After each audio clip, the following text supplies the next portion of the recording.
Let me read to you a passage from the 11th chapter of St. John's Gospel, verses 42 to 46. It's the Gospel for Wednesday of the 28th week in Ordinary Time. St. Luke writes, Jesus said, "Woe to you, Pharisees, because you give God a tenth of your mint, rue, and all other kinds of garden herbs, but you neglect justice and the love of God. You should have practiced the latter without leaving the former undone. Woe to you, Pharisees, because you love the most important seats in the synagogues and greetings in the marketplaces. Woe to you, because you are like unmarked graves, which men walk over without knowing it." One of the experts in the law answered him, "Teacher, when you say these things, you insult us also." Jesus replied, "And you experts in the law, woe to you, because you load people down with burdens they can hardly carry, and you yourselves will not lift one finger to help them." That's from Luke chapter 11, verses 42 to 46. It suggests thoughts on true religion. What do I mean?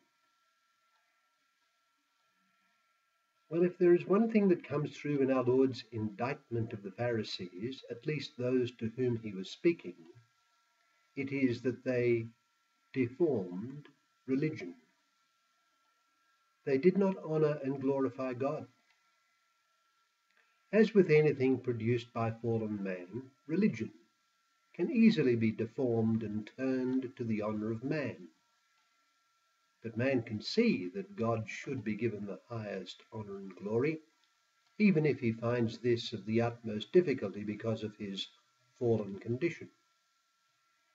Centuries before our gospel scene, Plato, in his Republic, advocated censoring any story such as told, and I quote, by Hesiod and Homer and the other poets, which, quote, gives a bad image of the nature of the gods, portraying them as petty, devious, or, and I quote, warring and plotting and fighting against each other.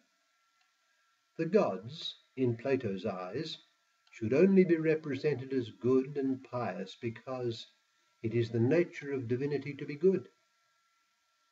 So God is to be honored, and Plato is highlighting the fact that in many of the myths, the goodness of the divine was not honored.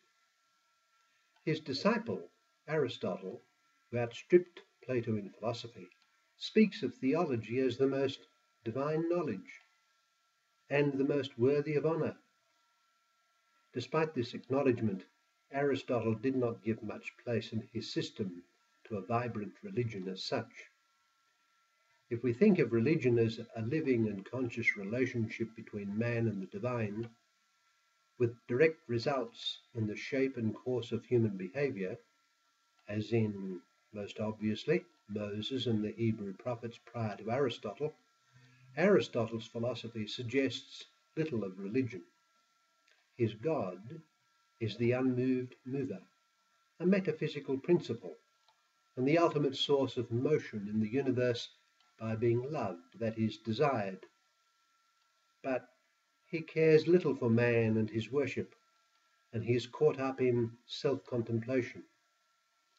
The prime mover did not, of course, create the world from nothing.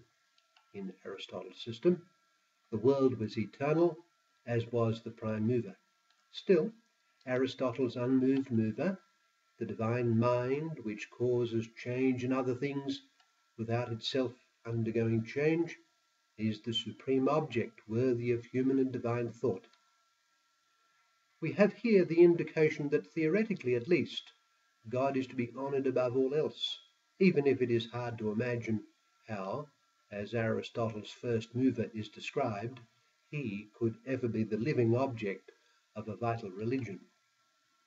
I mention these famous ancient philosophers simply to illustrate the point that God is to be honored and glorified above all else, and it is precisely in the practice of religion that man does this. Hence, the preeminent importance of religion in the thought and action of man. Religion is the supreme human activity.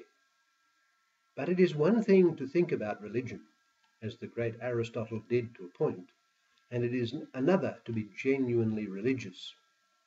Man is called especially to be religious, and his humanity finds its highest expression in religion.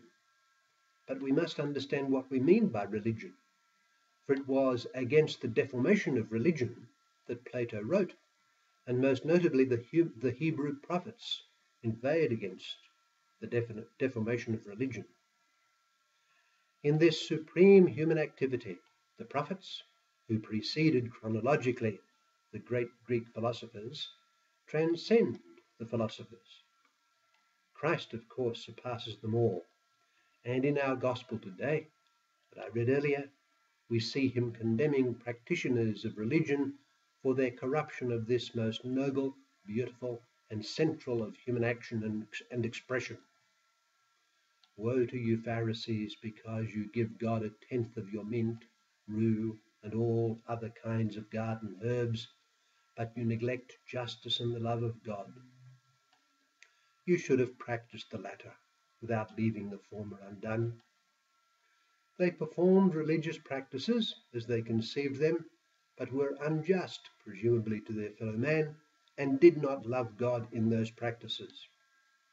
Woe to you, Pharisees, because you love the most important seats in the synagogues and greetings in the marketplaces. They strove for social position and personal honor among men, and did not strive to honor and glorify God while abasing themselves. The professional students and experts in God's law given to Moses also deformed religion. And you experts in the law, woe to you, our Lord said, because you load people down with burdens they can hardly carry, and you yourselves will not lift one finger to help them. Luke chapter 11, verse 42 to 46. All up, our Lord's words put us all on notice that religion indeed is the most important thing in our life, but it can so easily be deformed and corrupted. God can be sidelined, and the glory and honor due to him can be directed to one's own self. Let us not neglect this warning, because it is a daily danger for those blessed with a lively religious instinct. One's conscience must be examined every day over it. Perhaps one of the most distinctive things about revealed religion is that it constitutes a call to holiness, which is not merely ceremonial and worshipful, but moral. The gods wanted the ceremonies because that honored them, but they were not particularly moral or holy, and did not particularly demand holiness of their devotees. Not so with the all-holy God of Israel, the Father of our Lord Jesus Christ. Be holy, for I am holy, he famously said. This holiness is utterly moral, and it condemns and threatens all immorality. The scribes and Pharisees whom our Lord condemned, and he did not condemn all of them, were immoral. Their religion was thus a deformation and an insult to the all-holy God. The exemplar is Jesus Christ, our God and our brother. Let us take our stand with him and follow at all costs in his footsteps.